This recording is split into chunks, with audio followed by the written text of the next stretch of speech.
5월 4일 KMA 뉴스브리핑 시작하겠습니다. 국민 70%가 코로나19 백신을 접종해도 집단 면역 달성은 어렵다는 전문가 주장이 나왔습니다. 국립중앙의료원 오명돈 중앙임상위원장은 어제 기자간담회에서 정부는 인구의 70%가 접종하면 집단 면역에 도달할 수 있다고 생각하지만 그렇지 않다며 2차 감염을 95% 이상 예방하는 백신이 아직 없기 때문이라고 말했습니다. 집단 면역 달성에는 접종자 본인의 예방 효과가 아니라 다른 사람에게 전파시키는 2차 감염 예방 효과가 중요하다는 설명입니다. 또 설령 집단 면역에 도달하더라도 감염 확산 위험이 곧바로 제로가 되는 게 아니라며 코로나19는 우리 사회에 토착화될 거라고 전망했습니다. 독감처럼 매년 백신을 맞고 코로나19와 함께 살아야 한다는 의미입니다. 오 위원장은 따라서 국가의 백신 접종 전략이 고위험군을 보호하는 데 집중해야 한다고 강조했습니다. 한편 문재인 대통령은 지난 4월 말까지 300만 명 접종 목표를 10% 이상 초과 달성했다며 집단 면역 조기 달성에 대한 자신감을 내비쳤습니다. 하지만 일각에선 화이자와 아스트라제네카 등 백신 물량 부족 우려가 계속해서 제기되고 있습니다. 의협을 비롯한 의료 4개 단체가 정부의 비급여 통제 정책을 한 목소리로 성토했습니다. 대한의사협회와 병원협회, 치과의사협회, 그리고 한의사협회는 오늘 오전 공동 기자회견을 열고 비급여 진료비용 강제 공개를 즉각 중단하라고 촉구했습니다.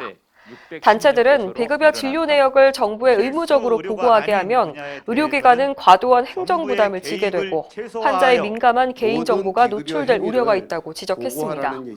따라서 필수 의료가 아닌 분야는 정부 개입을 최소화해서 자유로운 비급여 진료가 가능하게 해야 한다고 강조했습니다. 특히 고질적인 저수가 구조로 인해서 비급여에 의존하지 않고선 의료기관 운영이 불가능하다고 지적하고 만약 정부가 비급여의 부정적인 측면만 부각해 통제 일변도 정책을 강행하면 의료 붕괴를 야기하게 될 거라고 목소리를 높였습니다. 대한의사협회가 정부와 정치권과의 원활한 소통을 위해서 조직을 정비했습니다. 의협 제41대 집행부는 어제 첫 상임이사회를 열어 대외협력위원회 운영 규정을 의결했습니다. 상설위원회로 운영되는 대외협력위원회는 정부기관 및 정치권과 정책적인 유대관계 형성을 위한 다양한 활동을 하게 되는데 총 30명의 위원이 참여할 예정입니다. 대외협력위원회 구성은 이필수 의협회장의 공약사항이기도 한데요. 이 회장은 상임이사회에서 국민으로부터 사랑과 존경을 받고 회원들로부터는 신뢰를, 정치권과 정부에게선 존중을 받는 의협을 만들어가겠다는 각오를 밝혔습니다. 이날 상임이사회에선 내년도 수가협상단도 꾸려졌습니다. 이례적으로 수가협상의 권한을 대한개원의협의회에 위임하기로 의결했는데요. 협상단장은 김동석 대기업 회장이 맡고 위원으로 좌훈정 대기업 기획부회장, 강창원 대한내과의사회 보험부회장, 조정호 의협 보험이사가 참여합니다. 김동석 회장은 무거운 책임감을 느낀다며 회원을 위해 좋은 결과를 내도록 하겠다고 말했습니다. 이필수 의협회장도 협상단이 수월한 협상을 할 수 있도록 대폭적인 지원을 하겠다고 말했습니다. 이날 상임이사회 의결에 따라 내년도 수가협상은 개원의협의회가 주도하지만 최종 계약 체결은 의협 회장이 하게 됩니다. 정부가 공공의료 확충을 위해 부산과 대전, 진주에 병원을 신축할 계획이라는 소식을 얼마 전에 전해드렸었죠. 하지만 이렇게 병원을 늘리는 것보다 전체적인 시스템을 바꾸는 게 바람직하다는 지적이 나왔습니다.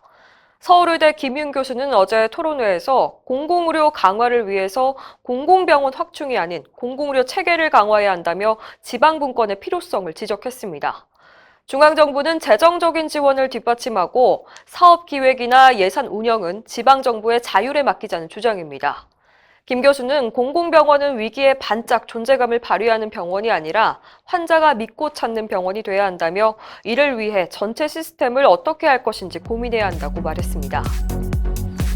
이상으로 뉴스 브리핑을 마칩니다. 자세한 사항은 의협신문을 참고하시길 바랍니다.